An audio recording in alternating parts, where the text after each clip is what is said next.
17 years, countless voices, one studio.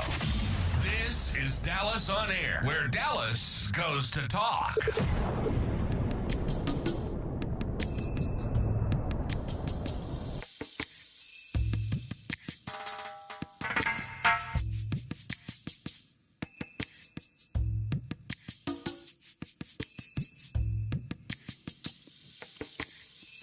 Hello, I'm your host, Adrian Carson. Welcome to today's episode. Today, you have joined The Groove, a transformational show about dance that's just a vibe. Today, I'm excited, super excited to share this platform with a family member, an Alvin Ailey family member. So we're going to get into dance, about his history, my history that a lot of people don't know about, and have a little fun. So enjoy the vibe, hang out with us. We're gonna go ahead and get started. So Jarvis is my guest, and so Jarvis, I have a few questions for you. One of the questions that I have for you as a dancer is, how old were you when you fell in love with dance? Oh, wow. That's a good question to ask, because just coming out of the mother's womb and having to hear her stop moving around and stop dancing around so much, I could say the really good time frame of when I basically loved dance was around about 7 or 8 years old. And that was literally mom yelling at me, my brothers yelling at me, stop singing out loud, stop running around the house, stop dancing so much, do something else than that. But around 8 years old, I just knew that was something that I wanted to do just by literally studying videos. Michael Jackson, Prince, who else is there? Mariah Carey, Everybody that had Usher, good all choreography. the 90s, those guys that I end up later down the line ended up working with. 8 years old, and just mom and dad yelling at me, get out the way, and just move out the way. It was when I found the potential of that. That's what I really loved. So who was the dancer in your family? Was it your mom? No, actually, my mom was not the dancer. I think I got a lot of that artistic side and music side from my father. My father was a DJ. Okay. He was a DJ for a nightclub, and it was a hole in the wall, but he was the DJ. Right. And I think I get a lot of that embedded from him, even though we're not as close. But overall, I take a lot of his side of like musicality and just music in itself, because that's like, music is like my passion. I even produce music myself, DJ here and there when I can. So mainly it was my father. Okay. Mine was similar. I came really? out the womb dancing. My mom was a dancer. Okay. Not a professional one, just a club dancer. And that's Okay. actually how she met my father. Yeah. So my daily routine was waking up to music, Same. dancing, always late because I was dancing and playing around. So it's interesting how you'll see our parallels of how we grew up and our journey in dance. Yes. So did you play any sports? Yes, I did. I played soccer. I was actually a really good soccer player. To be very honest, I know the oddest thing out of most things, why would you play soccer? But then if you really think about it, it was utilizing the legs and running back and forth from down the court. And when the ball was high, there was a high bop mod that was going along with it. And my coach would be like, how are you kicking that high? How are you so flexible like that? But soccer was my to-go-to. I actually got offered a scholarship within the Atlanta League for soccer, but I chose dance as my passion because that's where I wanted to veer off to. But soccer was the sport that I really love, and if I could get back into it and get on an athlete team, I would, if I could. You know, I didn't know this until now. Soccer was the first sport I was forced to play Wow. by my dad. What a coincidence is that? And I did not like it. Wow. I was an asthmatic, and so I used that crutch every time Every I time. wanted to when I needed to sit down somewhere. Exactly. But I later realized very quickly why he wanted me to learn soccer, for the reasons you just stated. It's more so of hand-eye coordination, Yes. flexibility, range of motion, synchronicity, all the things that dancers do. Yep. And so I later in life was like, you know, Why'd you have me in soccer? He said, for the same reason you're great at what you do.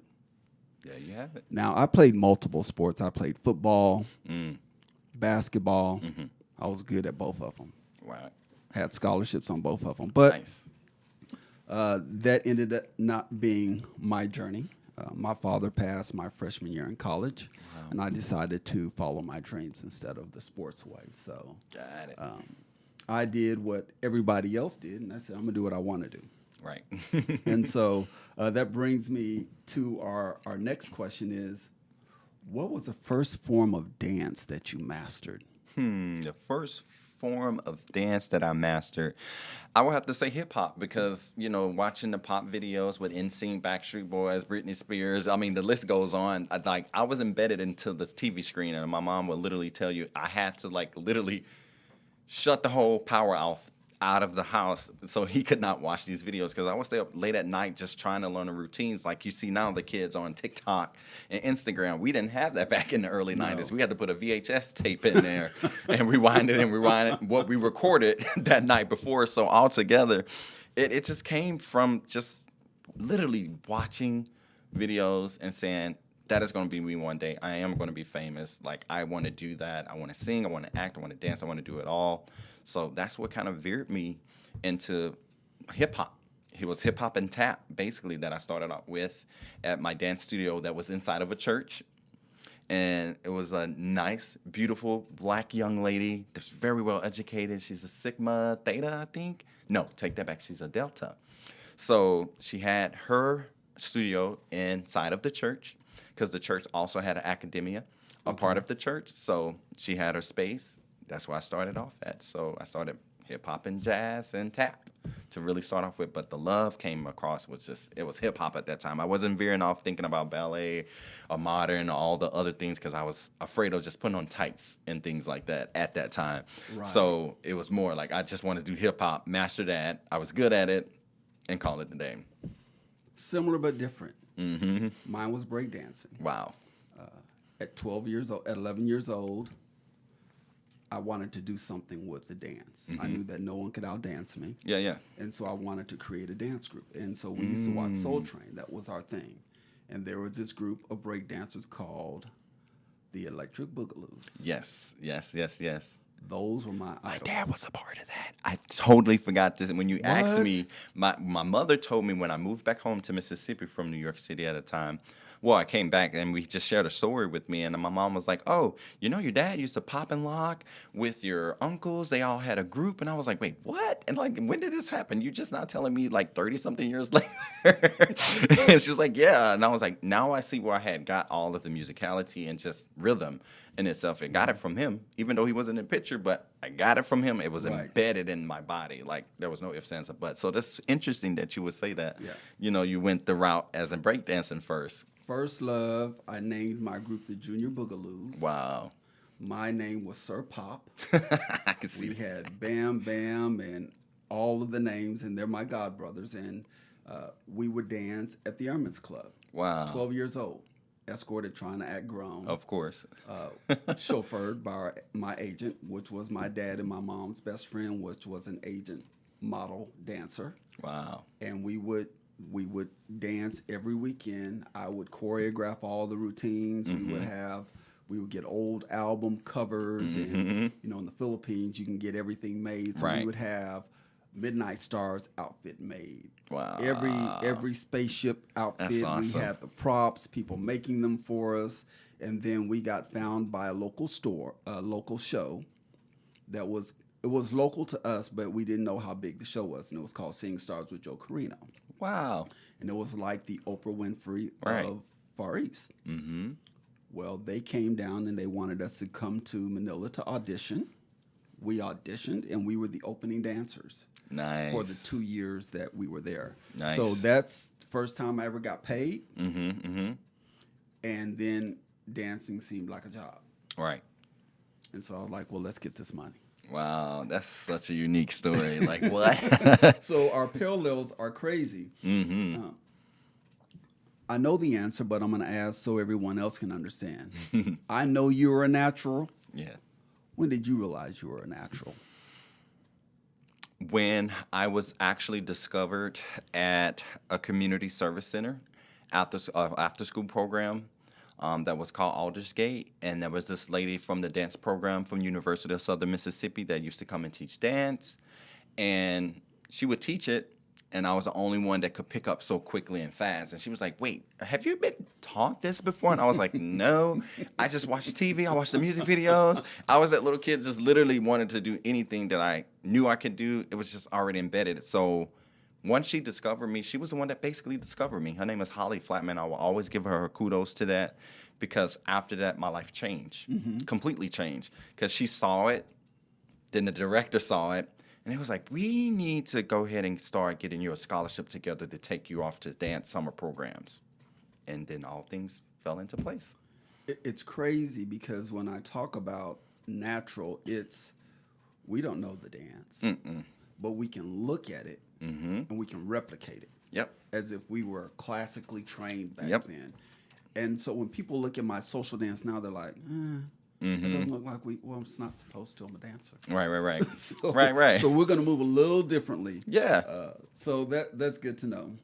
What was your first paid gig? Because I told you what mine was. Mine was Sing Stars with Joe Carino. But what was your first paid gig? And this is so funny. Or job? Because, gig was what we used to say. Right. Job is what everybody says now. We say gig over here in this artistic view because it's a gig after gig instead of an actual job that's contracted. Absolutely. But however, my first paying gig was with, it's funny that I say this because my cousin was a music artist at the time, and I was off dancing at the time. And one summer, I decided not to go to dance programs. I said, you know what, I'm going to stay here with you, help you out with your stage presence and everything like that for you. And then eventually I noticed that we was going on tour with Keith Sweat. He was opening up for Keith Sweat. And he was like, I'm hiring you for this job. I know you can do it, cousin. Let's get the money. Let's get the bread. Let's win together. So that was my first paying gig, for us opening up for Keith Sweat, setting the choreography for my cousin and his dancers, and a little bit of stuff for Keith Sweat, a little bit for stage presence and things. So he even came on stage and was like, hey, man, I'd love to get with you to go into the studio and just give me some of that energy that you got, that you've shown your cousin there. I would love some of that. And so Fruitation came to light. Yeah, it's funny when people think about us as accomplished dancers, they don't realize that people ask our advice for a lot of things. Oh, yes. When we're at the top of our craft. Yes, of course. I recall dancing for a rapper called Captain Jack. Oh, wow. That's And throwback. Captain Jack. Yeah, all of those people. Wow. Gap Band. A lot of those things that we did just by being in the right place at the right time. Yep. And typically it was a nightclub or something like that where like, yeah, everybody's looking at us. So Right. That's interesting. Yeah. So in your dance journey, tell me about once you got some people saw you, they knew you were talented, they knew that you were different from everyone else. Okay. Tell me about that journey once that started happening. That journey of just people seeing my talent and love me for who I was, it was always such an interesting moment. Every time that I would be seen dancing or just doing what I love to craft, I will always just have someone come up like, where do you train?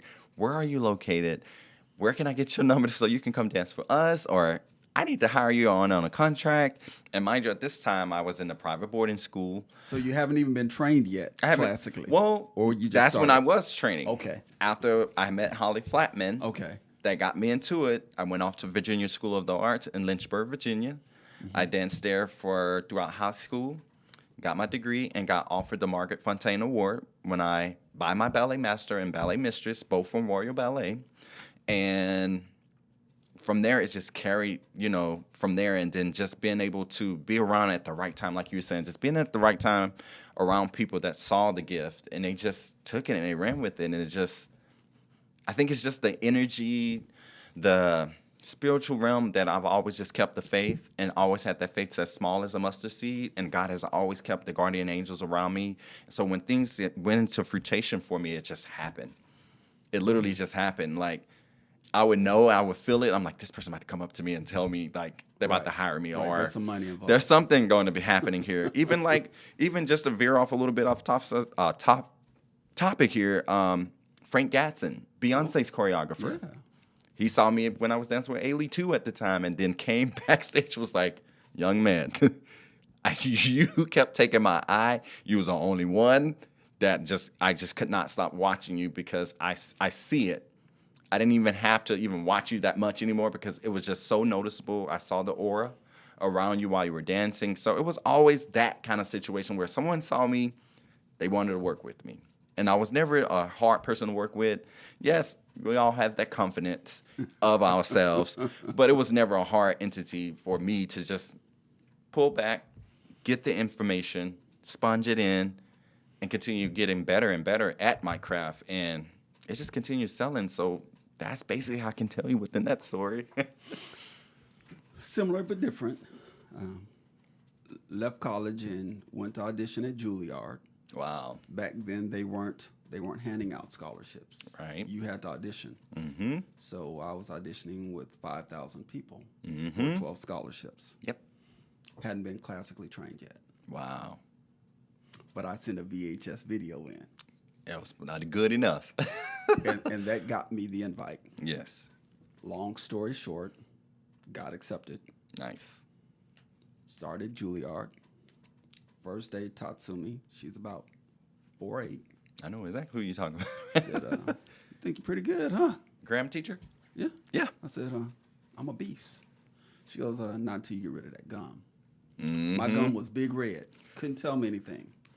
Oh, mine That was the stayed big fresh. baggy pants. If you don't take those big baggy pants off at that bar and your do-rag, no, I'm in a different entity, but I'm like, I'm me, I'm myself. She got on baggy pants, so I went, no, you need to take off those baggy pants. So, Right. Yeah. So that happened, and then I got the Merit Award scholarship from Alvin Ailey, and I was like, oh, Nice. okay, I'm in there. I'm in there. And so that journey began, and then as part of the dance program, we had to go and facilitate class at LaGuardia. LaGuardia High School in New York is the Fame School where Fame was brought. And so we would be at LaGuardia and we'd be at Talent Unlimited. Oh, wow. Fast track later, when I retired from dancing, I named my studio Talent Unlimited. Wow. So didn't have to worry about any name infringement. I was all the way in Texas. Right. So you and I have a lot of parallels that people will find out. When I was there, I was the dude. I was the beast. And when I walked into the room of an audition, everyone was like, well, there's one less job. Yep. Tell me your story, because I heard about you as I was retiring. Oh, wow. Really? And they were like, somebody just took your spot. I was like, no. Oh, wow. They said, no, somebody took your spot. and he's actually better than you. Uh-oh. Not better than you. I was like, well, Who could that be? I can't wait to meet this joker. Yeah. I went to the reunions. I hadn't met you. So Yeah. went to a few shows, hadn't met you. So tell me about what happened when you walked into auditions. Oh, wow, man. It was always such a surprise and such a humbling moment as well, because just being around my fellow dancers that are, auditioning for a Broadway show or audition for a side gig and down in Florida off-Broadway show or any gigs that we was auditioning for, everyone in that room, it was so crazy because I wouldn't know most of them, but they knew who I was. Absolutely. And then on top of that, like you said, you walk in cool and collected. I was always the fitted hat, do-rag, backpack. You just wouldn't expect what was going to happen in that audition. But I would have the headset on, and at that time we had the CD Walkman. So I had my CD Walkman in my pocket, and I would press pause just to try to hear what's going on in the room. Right. Because they knew when I came in, it was a serious moment. I would go get my little corner, start stretching. I have my headphones on. I'm paying nobody no mind. Right. Until, of course, you walk over, hey, Jarvis, I speak. But because, again, I was never that person that was too confident in himself to not be genuine enough to other dancers. Right. So it was always just so interesting because when I was in that audition, I would hear just word of mouth, literally with the guys right beside me. I'm like, they think I cannot hear them? You think I press pause on this CD Walkman for a minute to hear what y'all talking about? What'd they say? And they were literally like, y'all better pull up. He's about to come slay. And he can sing. He's not just a dancer. He can literally sing. Anything we're about to do, he's about to slay it. And so when we go across the floor and literally, when in auditions, some people will say things like, oh, man, you were slaying that step. Oh, you did that combo. But when I would walk off, they'd be like, man, you are such an inspiration to all of us in this room because every time you walk in a room, you're so polite, you're so genuine. I want to be like you.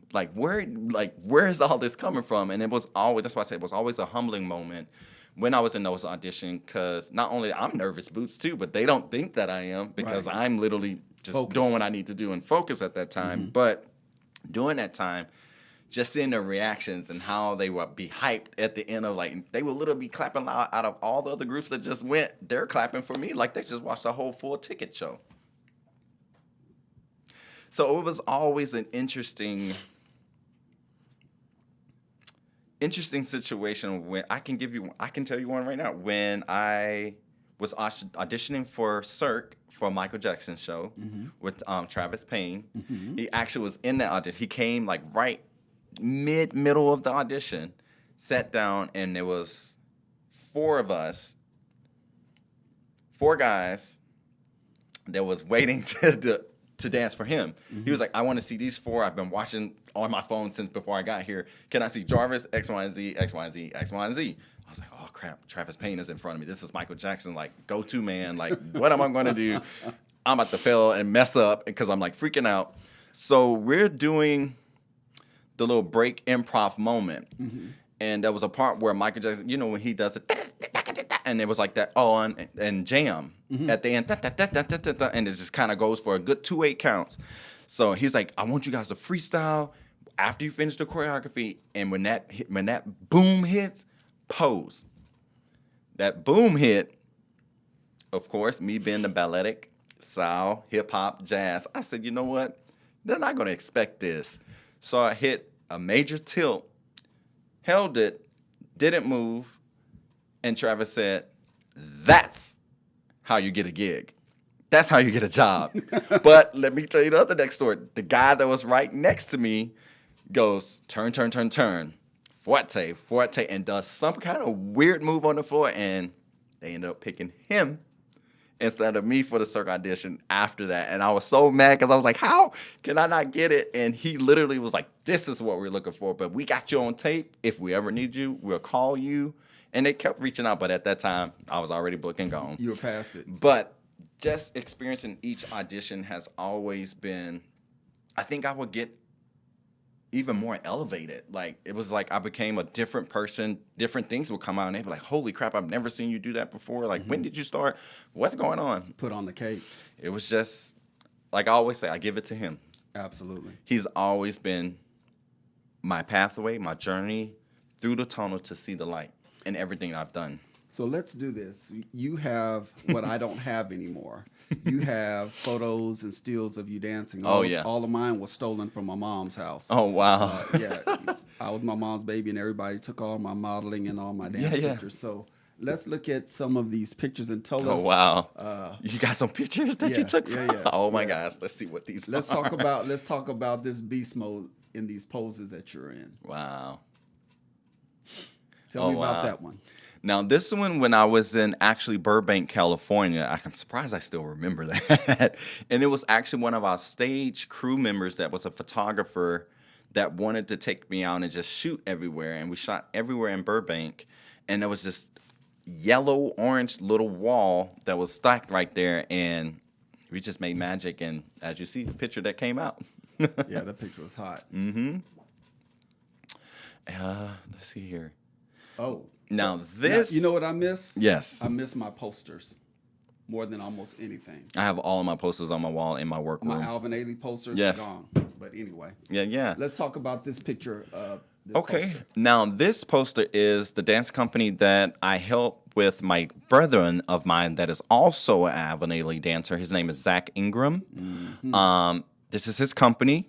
I assist him as his artistic coach and rehearsal director. And we have a show coming up on May 17th at the Addison Performance Theater this spring. And if you're going not to be doing anything, please come out. It's such a great show. You guys would love it, love it. It is high-level professional dancing. It's not no rinky-dink dance. Like, these young ladies are really sweating tears, and they're dancing their butts off. It's such a great show. It's a high-energy show, and I just want everyone to come out. If you can, please come out. Please, please, please. I'll be there Perfect. for sure. Let's talk about this other picture. Now, this picture is when... Oh, wait. You on tips? Well, not so much on tip, but just a high releve that I have there. I have a high instep. I don't have the crazy dagger foot, but I have a nice instep that can get me on top of the balls of my feet, and I can stay there forever and a day. But that picture was basically, where was I? Frankfurt, Germany? I believe that was Frankfurt, Germany that I was at, and... we was getting ready for a show. Me and my friend was just having a good time. I was like, hey, let's take a picture. Let's take some pictures and put it on Instagram or whatever. And I stuck that pose, and you see my Avenali shirt on. I always rep where I came from. So had my Avenali shirt on and just rehearsing. And as you see, my stage manager, he's in the back like, hurry up, you guys. We got 2 minutes before the show. Right, time.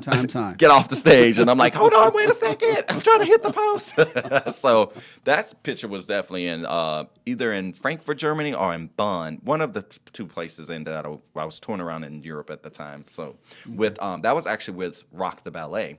Oh. With Rasta Thomas and Adrian Caterna.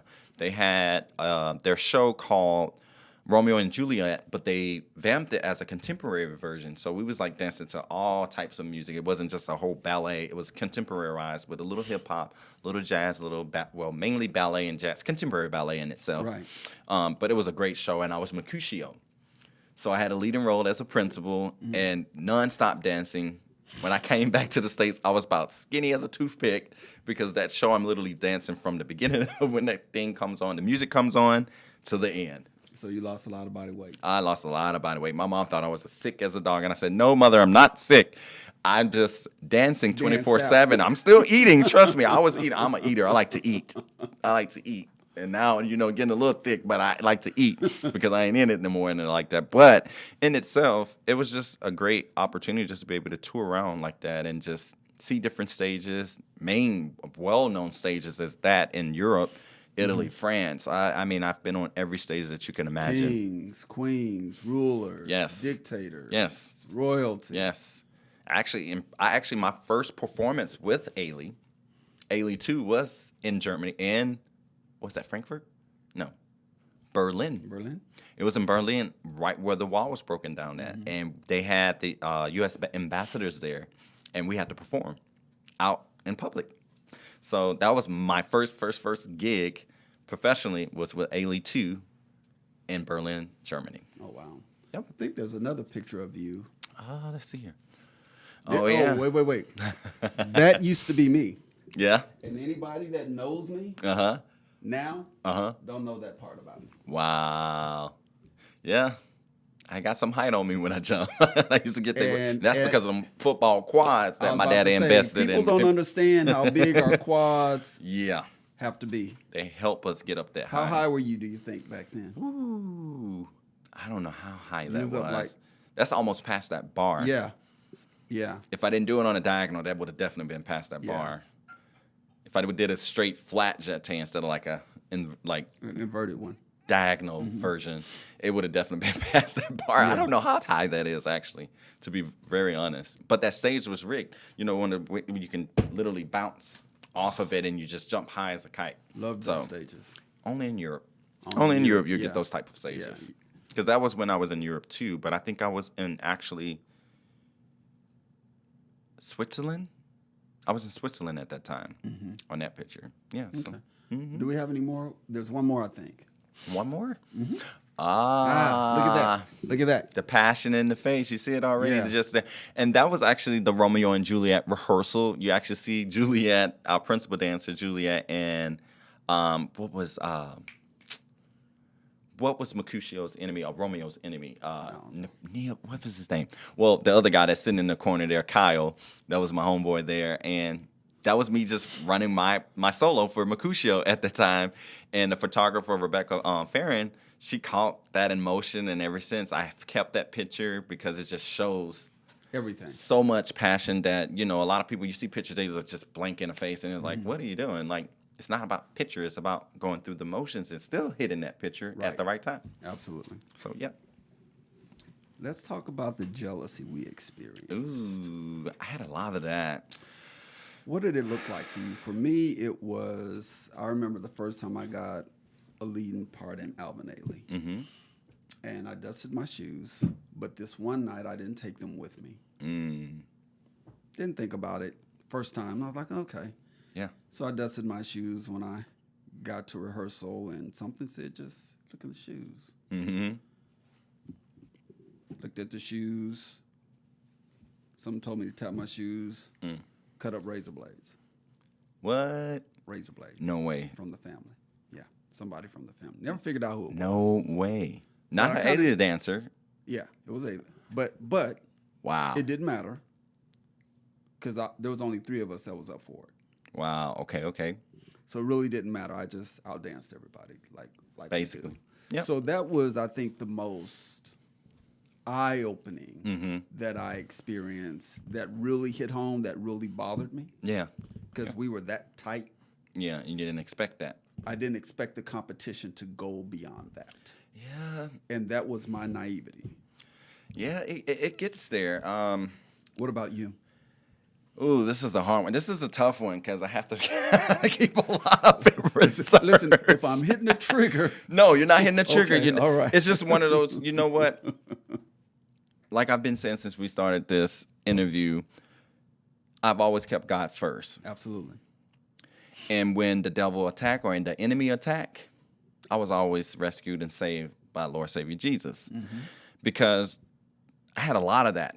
A lot of animosity toward me for no apparent reason. Just because who I was good at what I did. You were great at what you did. Confident with how I carried myself. And I wasn't your typical dancer that you would see walking around. You wouldn't even expect me to be the dancer that I was. Or you'd be like, oh, you play football. That's it. Because look at your body. Your body type. You play football. And I'm like, nope. I'm an actual professional dancer. Like Yeah, I I'm can wearing suits. go and dance with the ballet dancer right now. I'm just, and they're looking at me like, you're not a dancer. Okay. But to share one little story, I can say that, what was it? What piece was that when I was in Ailey? It was a piece called Echoes by Tung Dao, who came in and set his first professional piece on Alvin Ailey.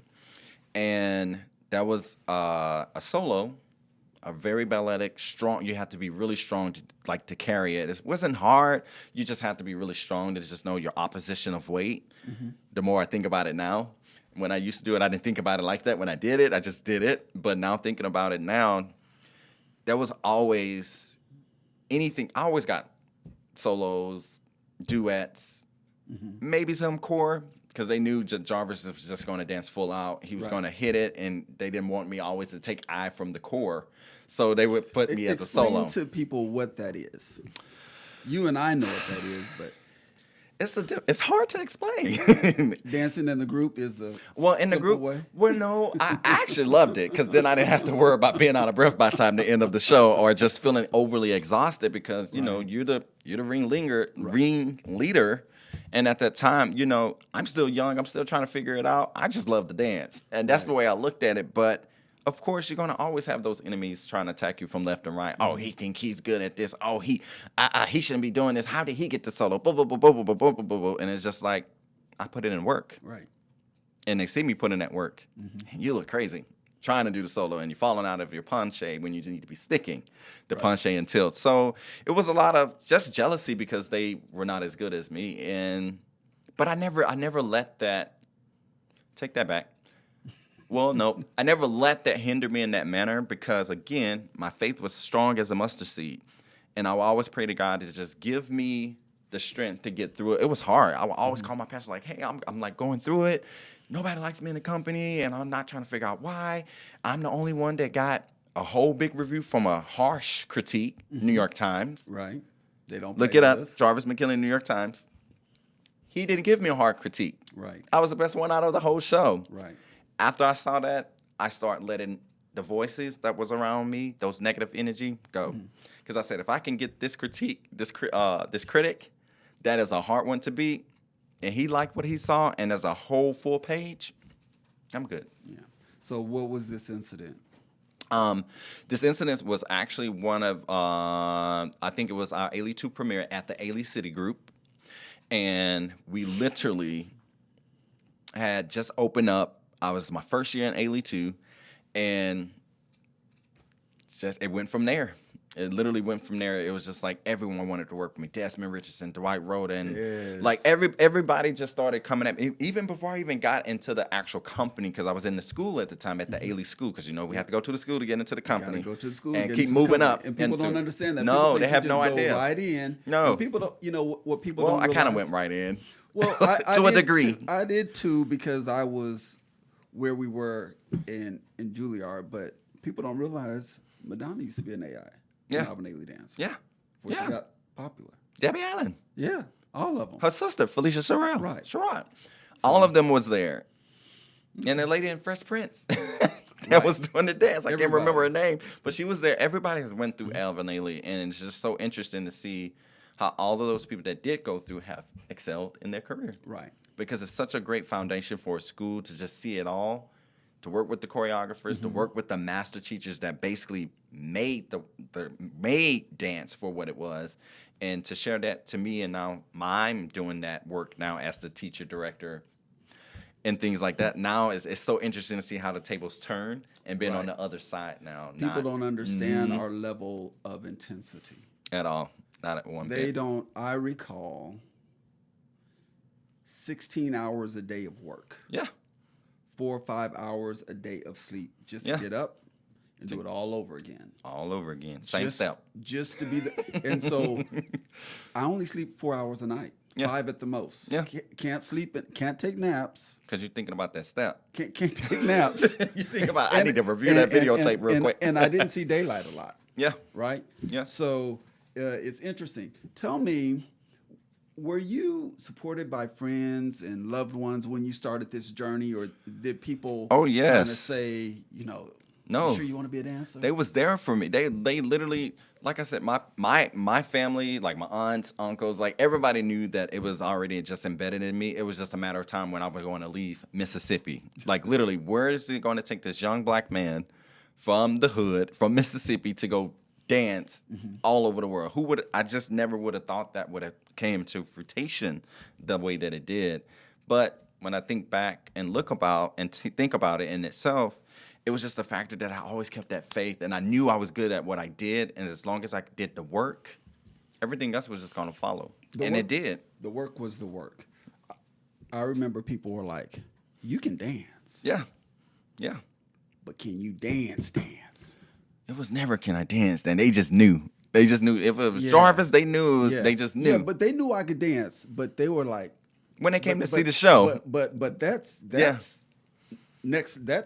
That's next level, and that's how they would be too. And they were like, "Wait, I didn't know you did that. I knew you danced, but I'll see you when you get back. Right, I'm not coming back. Right. That was very much me. And we did not go back. So surely it's interesting. Do you think the confidence that you exuded hurt you or helped you the most? It actually helped me.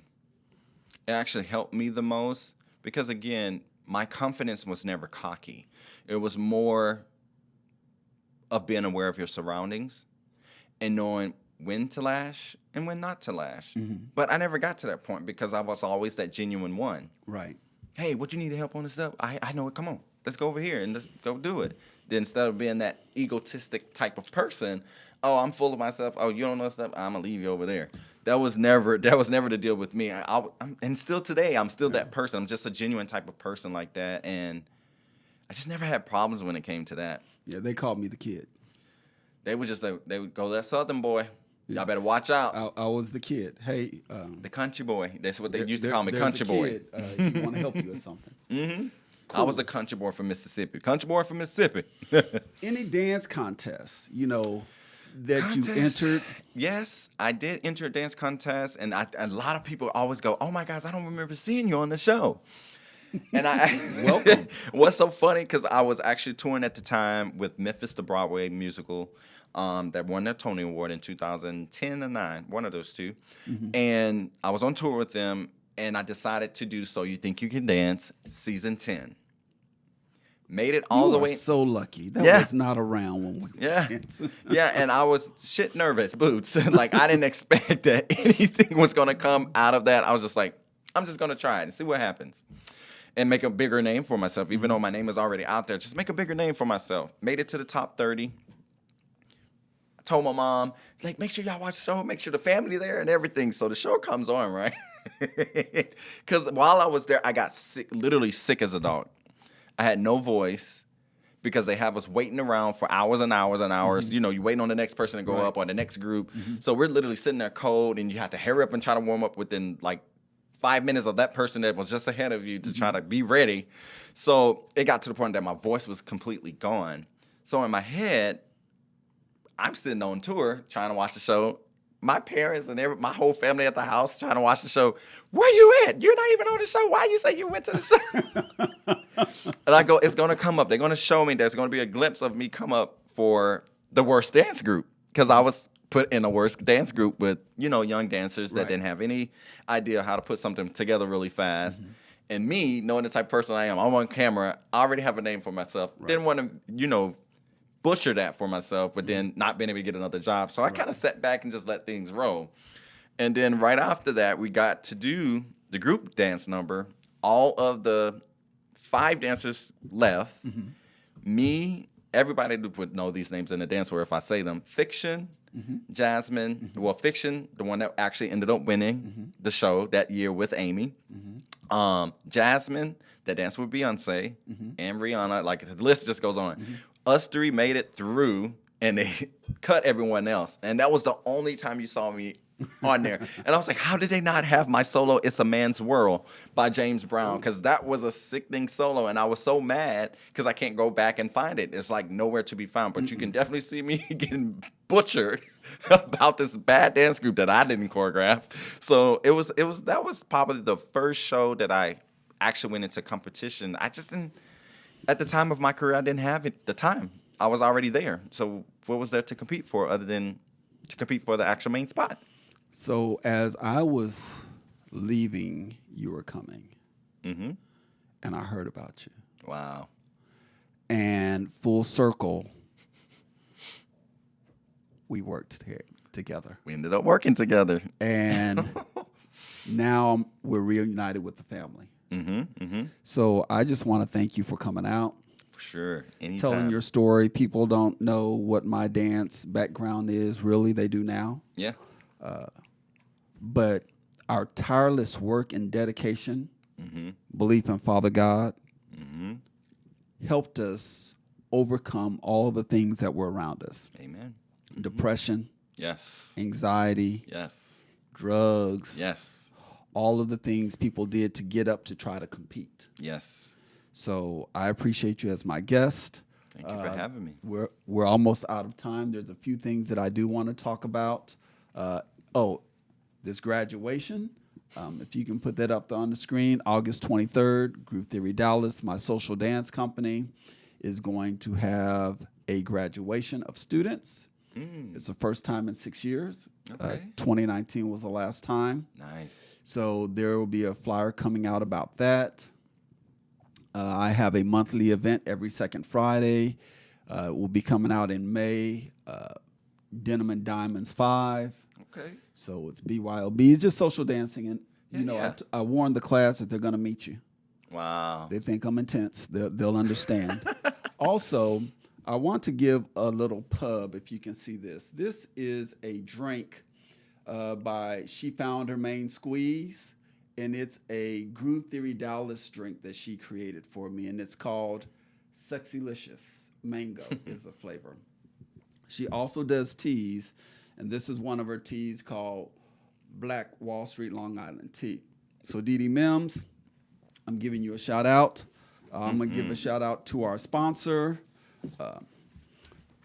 Fly Diva, and the radio station that she has that does adult contemporary.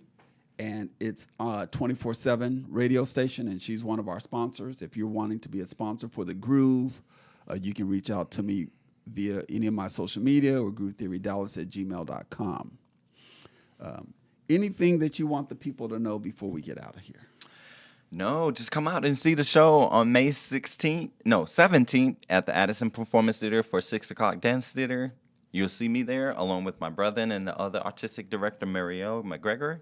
And that's it. Other than that. So we will get this information put on Groove Theory Dallas. Okay. We will get it put on all of the Thank vehicles you. that I have. Please have them come out. I will be there. I'll be your first supporter. Thank you. And so will my people. So Thank I'm you. super, super excited and super excited to have you come by the class. You already know. So you can help them understand when I beat them up about technique. Yes. This is how why. important it is. This is why. Mm-hmm. So with that, we're going to talk about next week. Next week, I will have a matriarch to me of Chicago Stepping. And she will also be talking about her fashion design business, and it will be Miss Jan P. Wilson. So looking forward to having her showing the diversity that dancers have. So until then, thank you for tuning into The Groove. Yes. Thank you for enjoying our vibe, and we look forward to seeing you all next week. Be good. God bless.